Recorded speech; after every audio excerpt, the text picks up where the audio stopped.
In the last section, we discussed the two most fundamental trigonometric functions, sine and cosine. There are four other standard trigonometric functions: tangent, cotangent, secant, and cosecant. We need to go over those. They're defined in terms of sine and cosine, so it's still true that knowing about sine and cosine, they're kind of the fundamental thing, but we need to talk about these other four trig functions. So the definitions that we give generalize what you should know from the study of trig involving right triangles. So what should the tangent of an angle mean, whether you call the angle theta or x or t? What should the tangent mean? Well, from triangles, you're probably used to the opposite side over the adjacent side. If we use a triangle with hypotenuse 1, whose length is 1, we know that the opposite side here has length sine theta, and the adjacent side has length the cosine of theta. So just as you should know from triangles, tangent is sine theta over cosine theta. In a similar way, we define the other three trig functions in terms of sine and cosine. So what's cotangent? Well, I should write the full words. This is tangent. This is cotangent. Cotangent, well, it's the adjacent side over the opposite for triangles, but since we want circular trig functions that have values for thetas greater than 90 degrees, greater than pi over 2 radians, we define things in terms of sine and cosine. So cotangent is cosine over sine. The secant, so secant of theta is 1 over the cosine. And the cosecant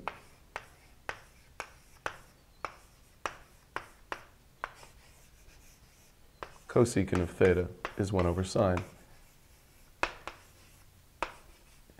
And the advantage to defining these things in terms of sine and cosine is sine and cosine were our fundamental periodic functions. They're defined for all values of theta. So by using sine and cosine, that sine and cosine, to define the other four trig functions, they're defined for all values of theta for which the denominators are not 0. So I'm going to show you the graphs of these four functions.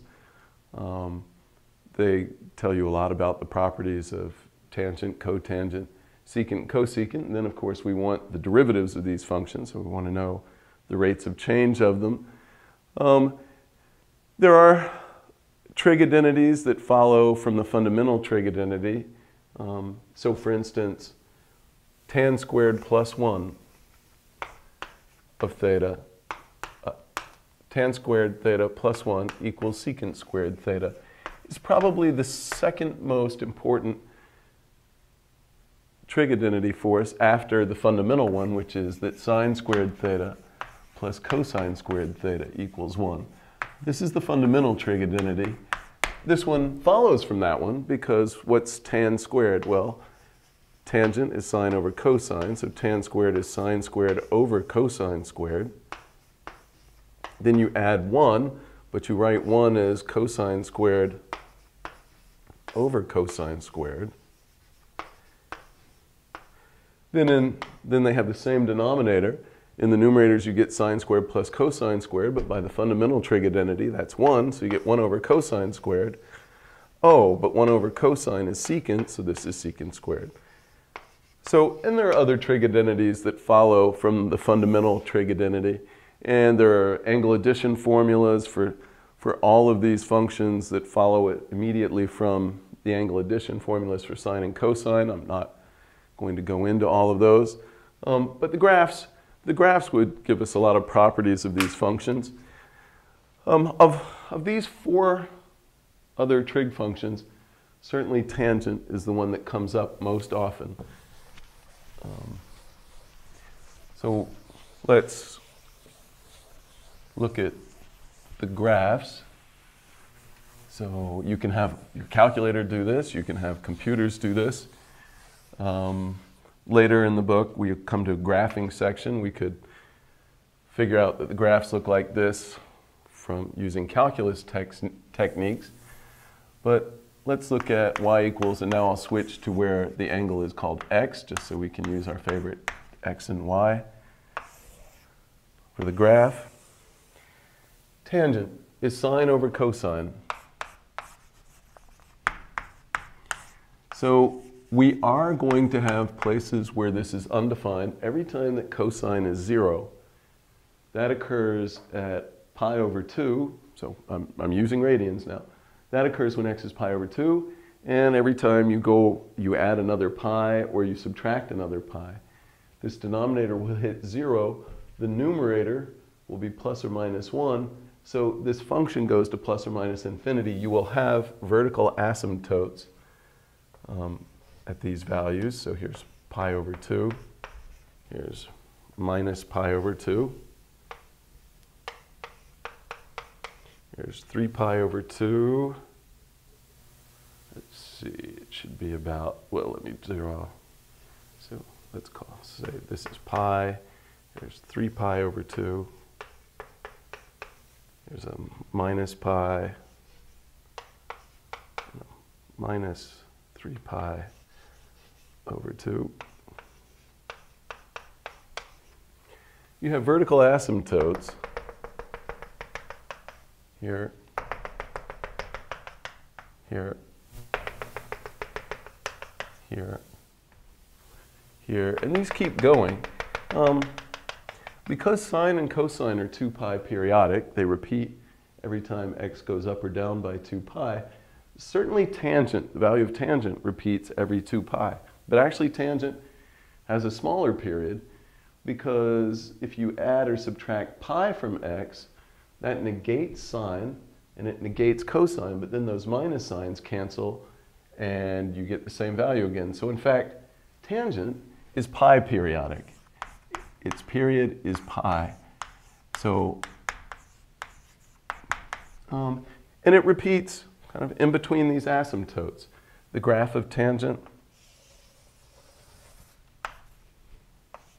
looks roughly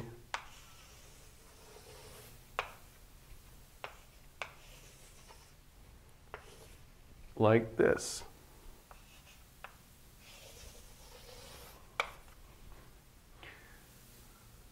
Okay, how do you know it looks like this? As I said, you can have a calculator do it, you can have a computer do it. We could use calculus methods to see where the function's increasing, where it's decreasing, where it's concave up, where it's concave down, but for right now, let's just assume this is what tangent does. Cotangent does something similar, except it's shifted and looks kind of reversed.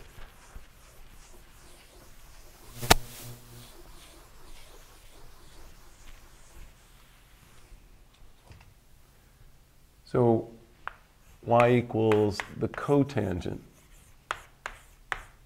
of x. All right, so cotangent, cosine over sine. Well, now, this will have asymptotes every place that sine hits 0. That's when x is 0, and then anytime you add or subtract pi. So, and like tangent, cotangent will be pi periodic because when x goes up or down by pi, both the numerators and denominators negate, those negative signs cancel, and so the value of the function repeats. Oh, so we have vertical asymptotes every time sine is 0. That's at every integral multiple of pi.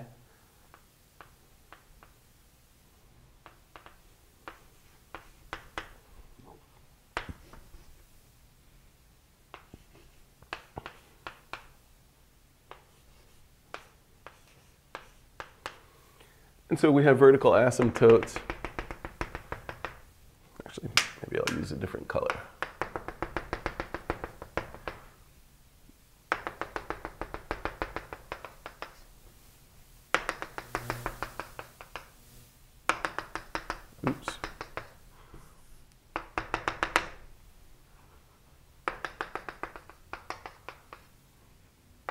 And the graph of this looks very similar to tangent, except it's a little reversed. For instance, when x is between 0 and pi over 2, yeah, cosine and sine are both positive, but as you approach pi over 2, cosine goes to 0 and sine approaches 1, so this quotient goes to 0. But as you approach that vertical asymptote, since this is staying positive, you will go sailing off to positive infinity.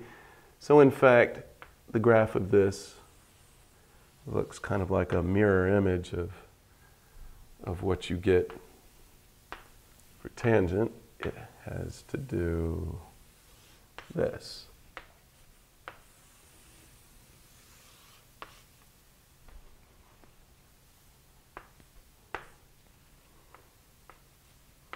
It repeats every pi. It has these vertical asymptotes. Right. So there's a rough graph of the cotangent. All right. We still need to look at secant and cosecant. And then we want to figure out the derivatives of these trig functions. And then we'd like to do a couple of examples using them.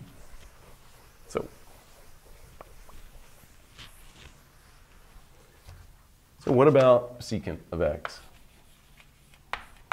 1 over the cosine of x. Well, the graphs of secant and cosecant are a little, I don't know, a little strange, because keep in mind the absolute value of cosine of x. Cosine is always between plus and minus 1, so the absolute value is of course between 0 and 1. So this is less than or equal to 1. But that, if you take reciprocals then, it means the absolute value of 1 over cosine, so the absolute value of secant, is greater than or equal to 1. So all the values of secant and cosecant, because it's 1 over sine, will be either greater than or equal to 1, or less than or equal to minus 1. So it's a little weird. Because you're dividing by cosine, you will have vertical asymptotes every place that cosine is 0. I mean, because you're dividing by cosine and the numerator is 1 always. So where is cosine 0? Well, just as it was a minute ago, that's at multiples of pi over 2, or pi over 2 plus or minus multiples of pi. So there's pi over 2 minus pi over 2. 3 pi over 2. I want to add pi, so let's...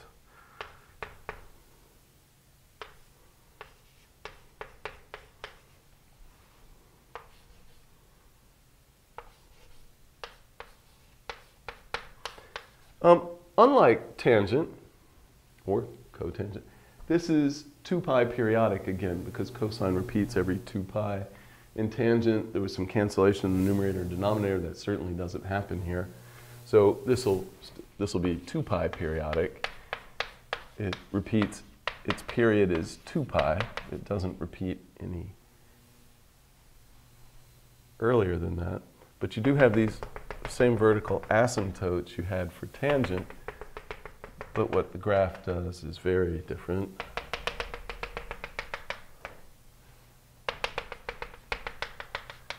So, cosine, the cosine of x, when x is between minus pi over 2 and pi over 2.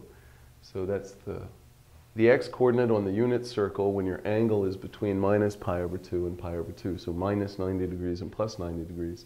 That's exactly where cosine of x is positive.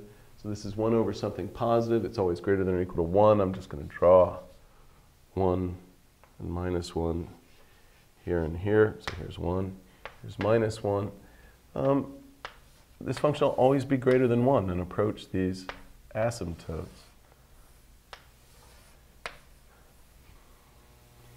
It's concave up, and the graph is concave up, and it's decreasing until between minus pi over 2 and 0, and it's increased between 0 and pi over 2. You might think that this looks like a parabola. Look, it looks like a parabola. all you're seeing when you see that it looks like a parabola is that it's concave up and it first decreases and then it increases.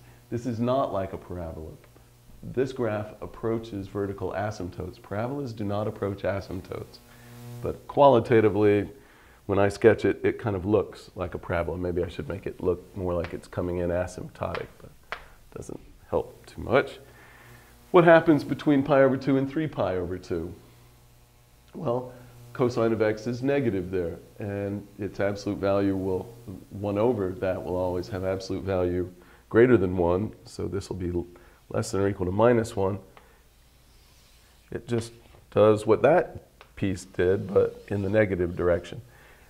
And then this repeats every 2 pi, so in the next section it would start doing the, so if you go to 5 pi over 2, you'd see this again.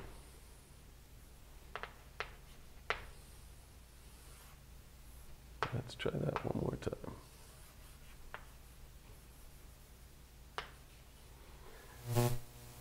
And then here, of course, you see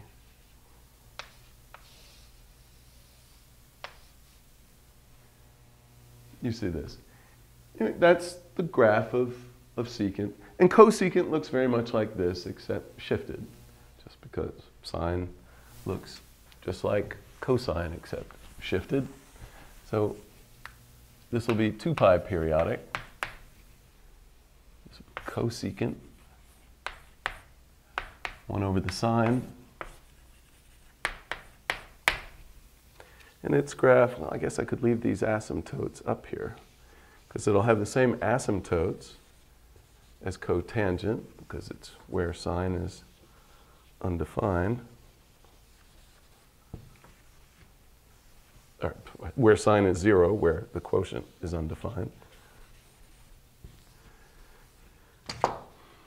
And again, when it's very similar to secant, when x is between 0 and pi, so when your angle is between 0 and pi, that's when the y-coordinate on the unit circle is greater than or equal to 0.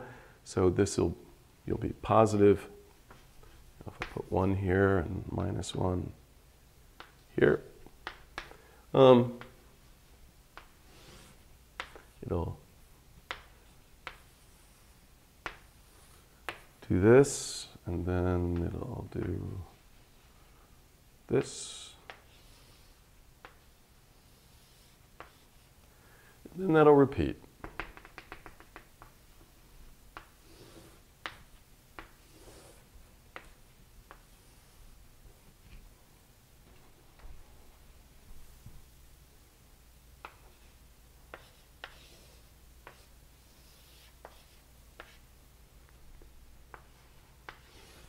All right, these are the graphs. You should know them. Of course, your calculators can produce them for you, but it helps to know, qualitatively how the graphs look. It gives you lots of information about these 4 trig functions. But of course, this is a calculus course, and what we want to know is what are the instantaneous rate. One of the things that we want to know most badly is what are the instantaneous rates of change of these functions? What are their derivatives? But these are easy to calculate because we know the derivatives of sine and cosine, and then we can just use the quotient rule or the chain rule and the power rule. So the derivatives, you should memorize these, but even if you didn't have them memorized, you ought to be able to rederive them very quickly. So of course, you have to know the definitions of the trig functions. So the definition of tangent, sine over cosine. So what's the derivative of the tangent? Actually, I'll just write this. What's the derivative of the tangent? It's the derivative of sine over cosine. But we can use the quotient rule.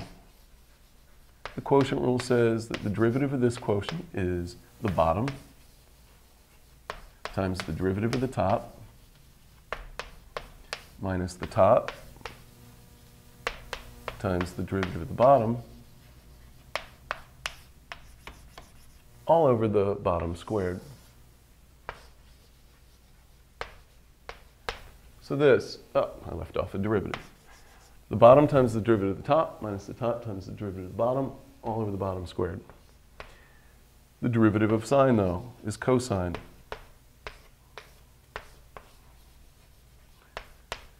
And then we get minus sine of x. And then the derivative of cosine is minus sine,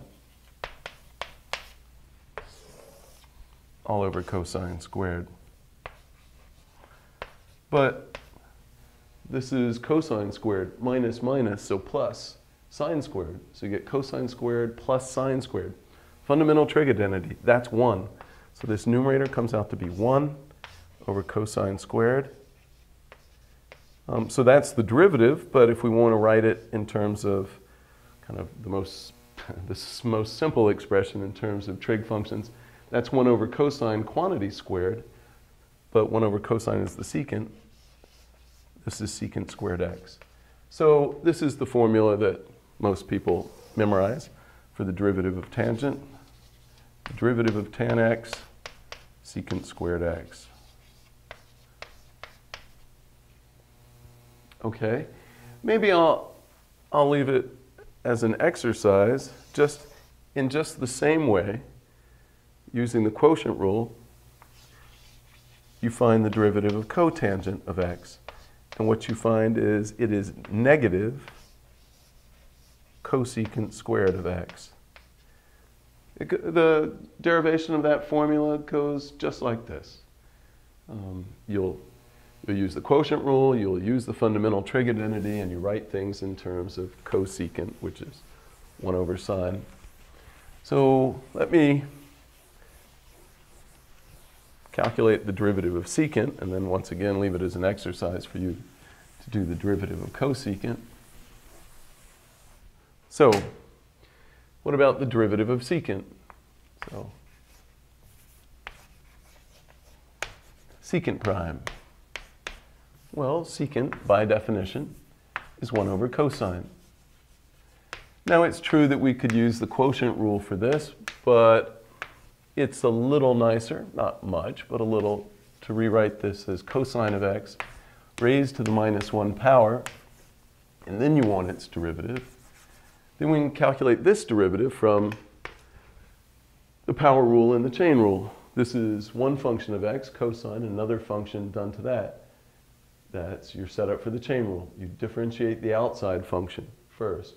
So raising to the minus 1 power. So that's the power rule. The exponent comes down. You leave the inside stuff how it was. You subtract 1 from the exponent. But then by the chain rule, you have to multiply times the derivative of the stuff inside. So times the derivative of the inside function. So this is negative. This is 1 over cosine squared. Negative, you have this to the negative 2, that's 1 over cosine squared. And then derivative of cosine, negative sine. The minus signs cancel, so you end up with a plus. And then you could, so yes, the derivative of secant of x, sine x over cosine squared. That isn't how most people remember it. That isn't the formula that most people memorize. It's sine of x divided by one of these cosines, and then times another 1 over cosine. And then you write this as, actually most people write it in the other order. There's no good reason to do this, but just to match most of the tables that you'll see. Write this like this, and then this is secant of x, and this is tangent of x. So secant x, tan x, or tan x, secant x, either one, it doesn't matter. So the formula that we've derived is that the derivative of secant of x, secant x tan x.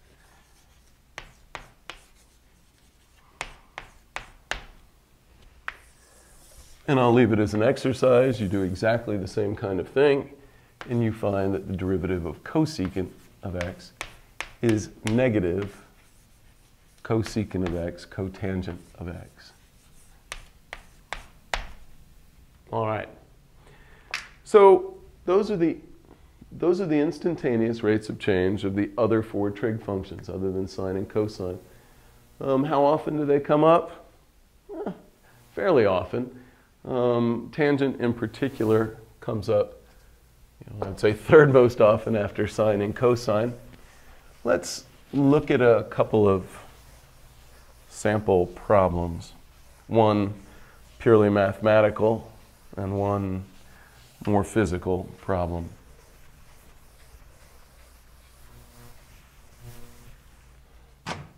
So, one example. Find the critical points.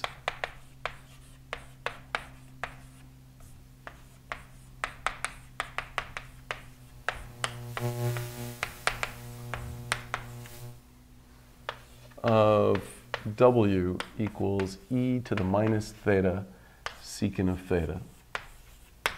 All right. You have to remember what a critical point is. We went over this back in the first chapter. Find the critical points of this. A critical point. It's a point in the domain of the original function where the derivative does not exist or the derivative equals 0. So, we want to find the critical points of this. We need to look at, well, this function itself is undefined. Secant is 1 over cosine. This is undefined when cosine is 0. So this is the domain of this. All theta except, well, where 1 over cosine is undefined. So that's where cosine is 0. As we said when we were graphing, that's where theta is pi over 2 and then plus any integral multiple of pi. So plus k pi where k is an integer.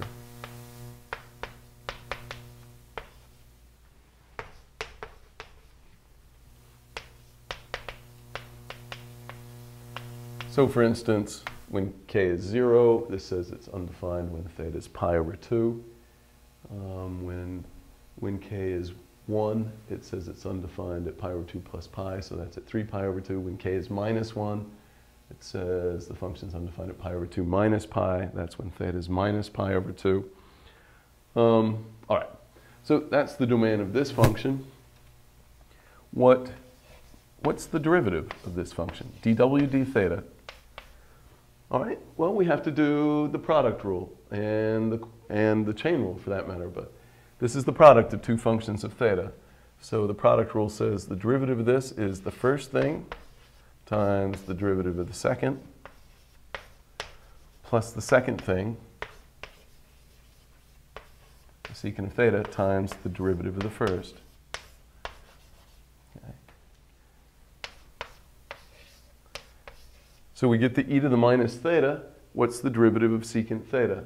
Well, we just found the derivative of secant of x. It was secant x tan x. So the derivative of secant theta tan theta.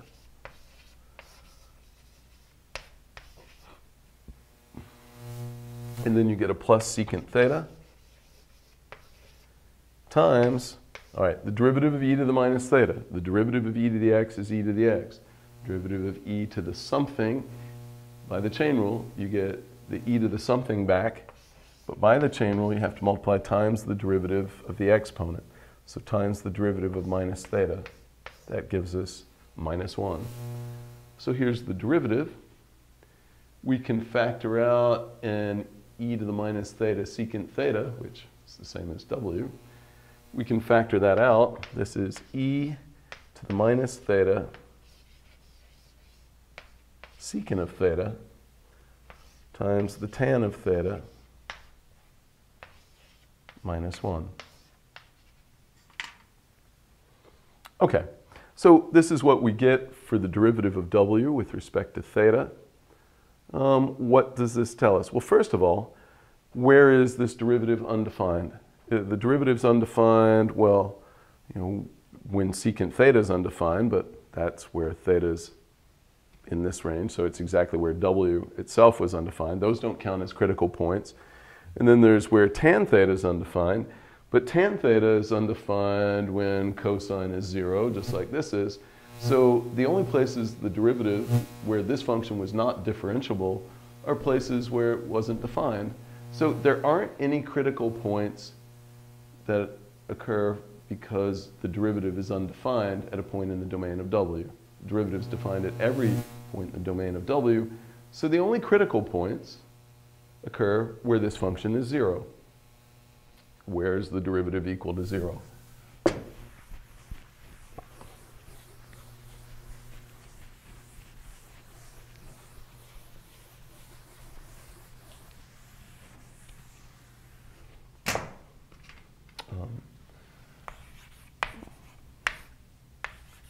So I'll write dw d theta exists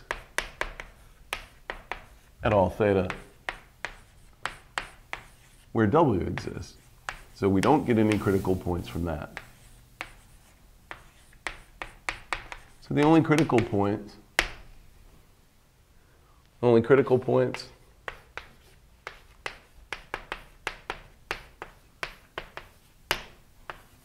are where dw d theta, which is e to the minus theta secant theta times tan theta minus 1, where that equals 0. Where does that happen? Well, e to something is never 0. Secant theta is 1 over cosine. It's never 0. The only place this can equal 0 is where tan theta equals 1. So only critical points where i.e.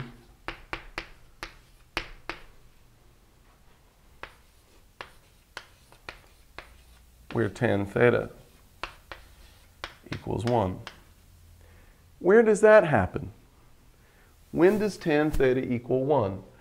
Well, it helps to remember the graph at this point, although we could use derivatives themselves to tell us much of this. So here's minus pi over 2. Here's pi over 2. Tangent does this, and then it repeats every pi. So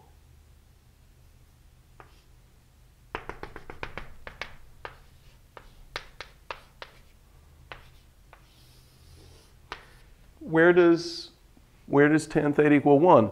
Well, between 0 and pi over 2, tan theta equals 1. Well, you should think, if you're used to triangles and degrees, you should think, oh, when theta is 45 degrees, right. But we're in a calculus class, so we need radians. It occurs at pi over 4 radians. So at pi over 4,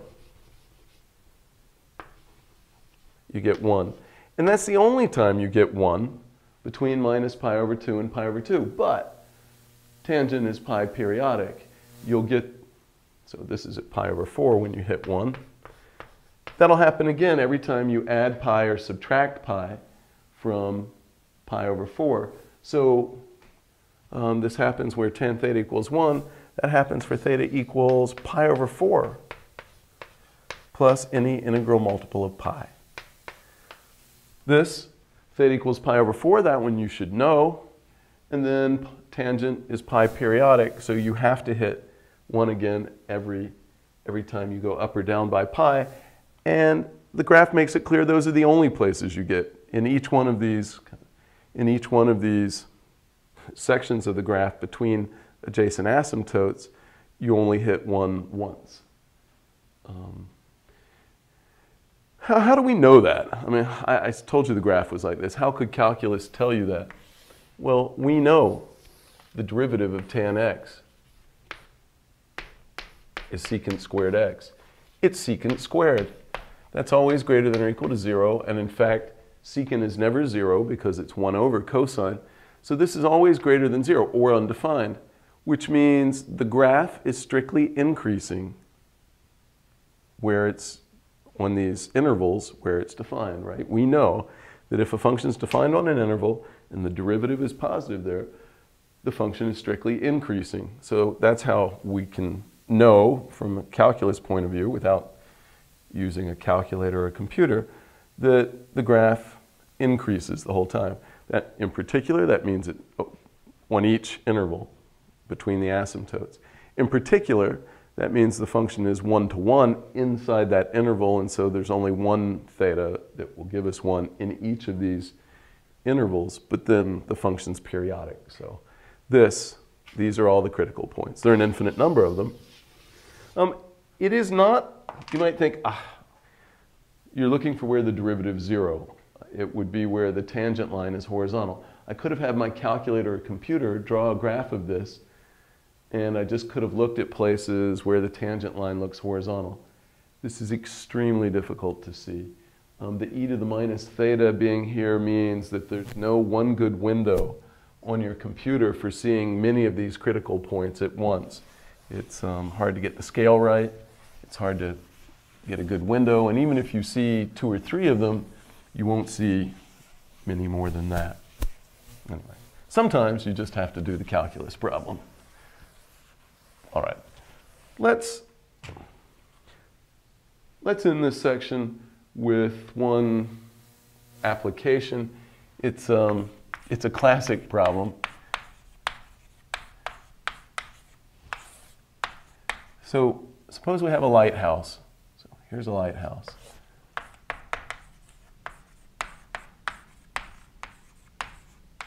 And let's say it's a quarter of a mile from a beach.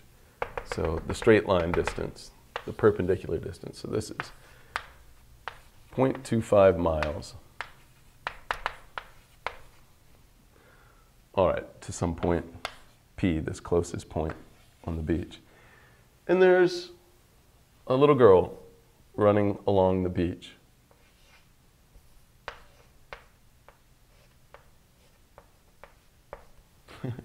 Little girl running along the beach.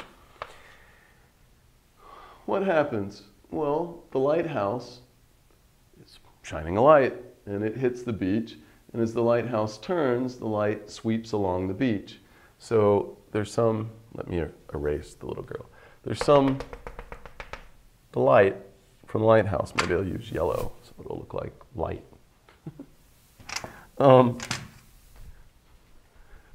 Although lights from lighthouses might be whiter than this.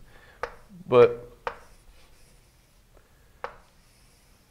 the light from the lighthouse strikes the beach and moves as the lighthouse rotates. Let's assume that the lighthouse is moving at a reasonable speed so that the light makes one full revolution every 8 seconds. This is a reasonable speed at which a lighthouse might rotate. Makes one full revolution every 8 seconds.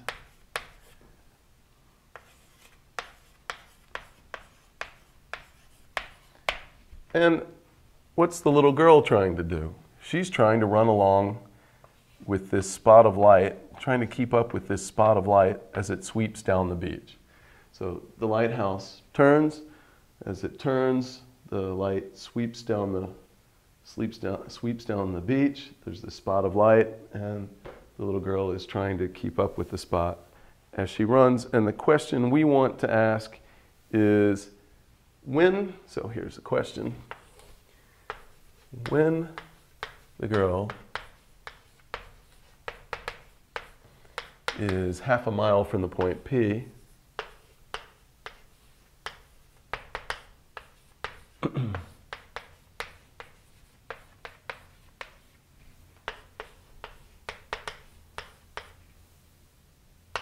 how fast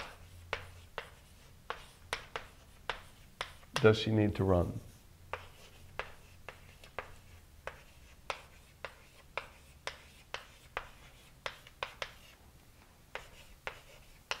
To keep up with the light.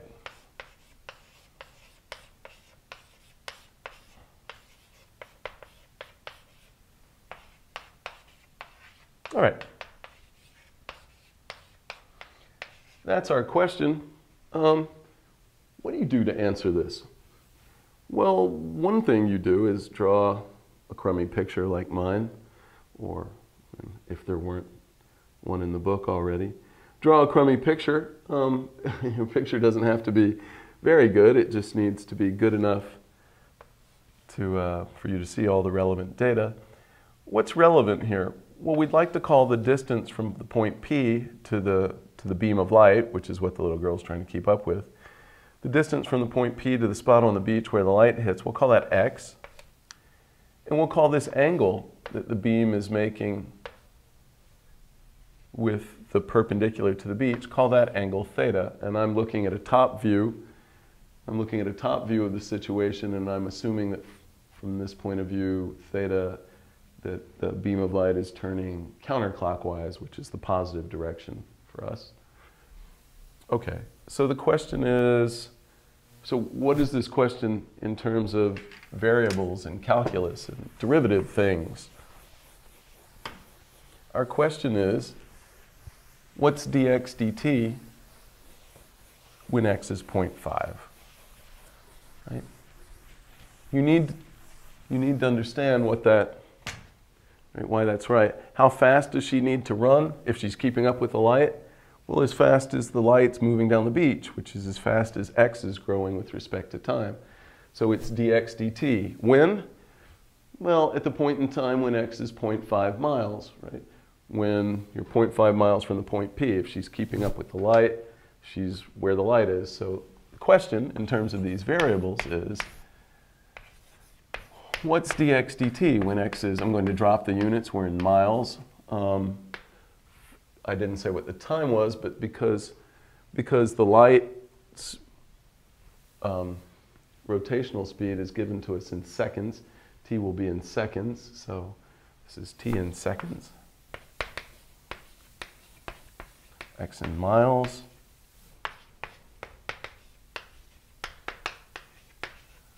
And this is the question. What's dx dt when x is 0.5? All right. Well, this is a trig problem. Why is this a trig problem? It's a trig problem because what we know is the rate at which theta is changing.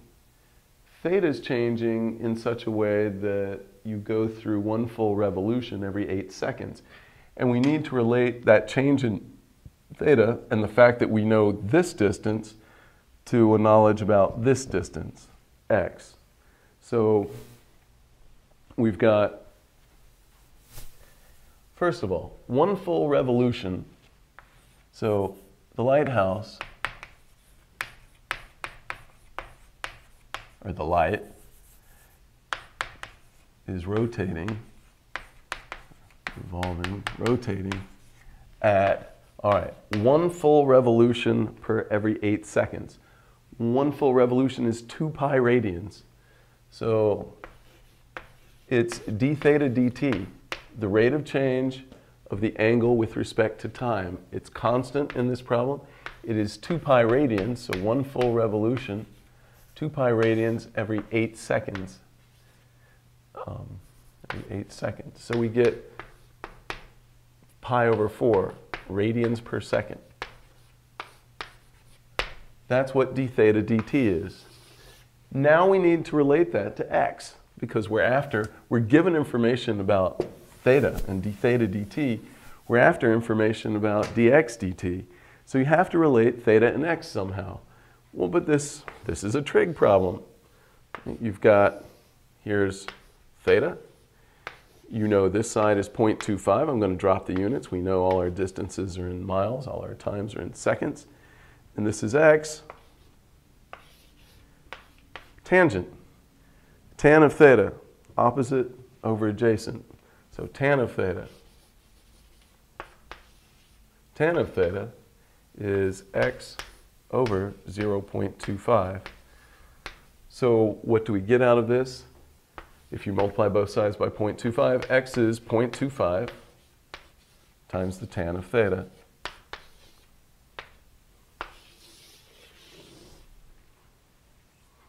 Okay. So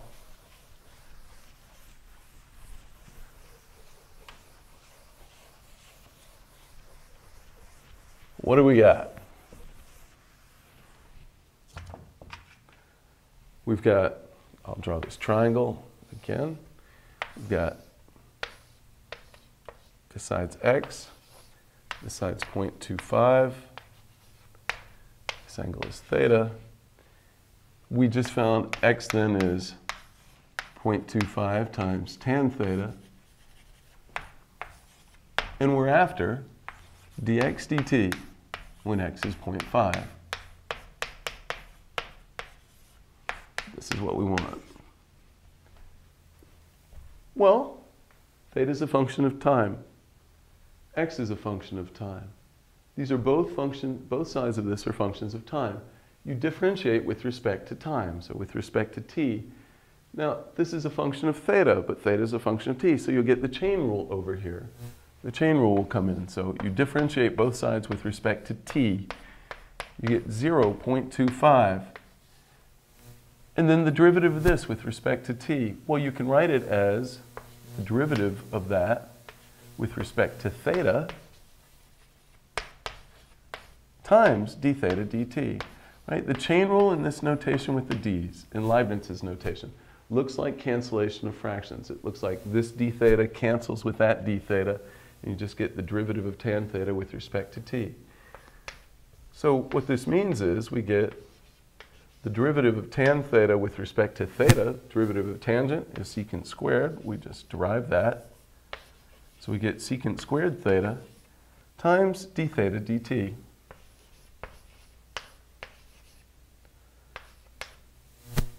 All right.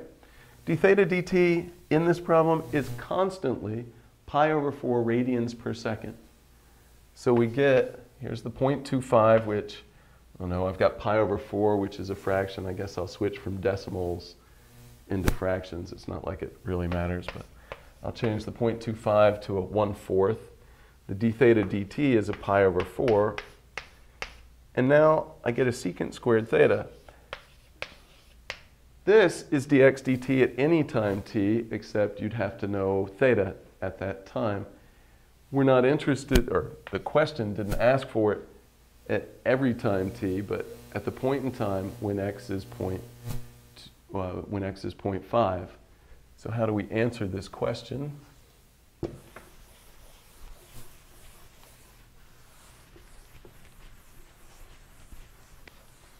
So what do we get here? What we've just seen is that we get pi over 16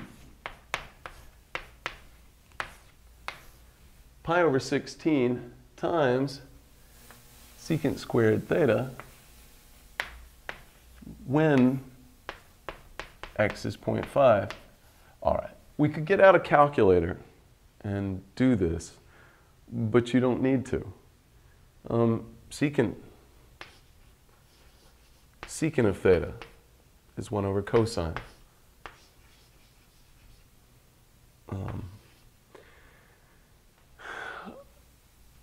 Actually, why don't we use we could do it that way, but why don't we do this? We already wrote that x is 0.25 tan theta. All right. And we know that tan squared theta plus 1 is secant squared theta. Oh. We're after secant squared theta. Oh. So it's tan squared plus 1, but tangent in this problem is always x over 0.25. So this is tangent of theta. So tan squared theta is x squared over 0.25 squared. So tan squared plus 1, which is secant squared, the thing we still need to know, tan squared theta plus 1 is x squared over 0.25 squared plus 1. All right, this is, all right, so this is true in general, and this is secant squared. Right, this equals this. That's It's a curvy equal sign. But what we want to know is what this is when x is 0.5. Oh, well, when x is 0.5, this is x over 0.25 squared. When x is 0.5, that's 2 squared. This is just 5. This just equals 5 at the time we care about. This is pi over 16 times 5, right? I'll say it again. This is, I never should have written this separately. This is this squared. And when x is 0.5, this would be 0.5 divided by 0.25. That's 2. 2 squared, 4. 4 plus 1, 5. So secant squared comes out to be 5. So you get this. What are the units on this? So we get 5 pi over 16. What are the units? It's x's units divided by t's units. Miles per second. Is this big, small, reasonable? What is this? Pi is about 3. So 5 pi is about 15. So this is about 1. This is approximately 1 mile per second. So how fast would the little girl have to run to keep up with the beam of light when it's 0.5 miles down the beach from P? At about a mile a second. Either that's one fast little girl from some other planet, or she's going to fail. Good luck. All right. That's it. You should try lots of the exercises on the other trig functions. You won't get good at these without doing a bunch of problems on them. Next time we have to talk about the inverse trig functions. So inverse sine, inverse cosine, inverse tangent, inverse cotangent, inverse secant, inverse cosecant, and look at their derivatives and look at problems involving those. So that's what we'll do in the next section.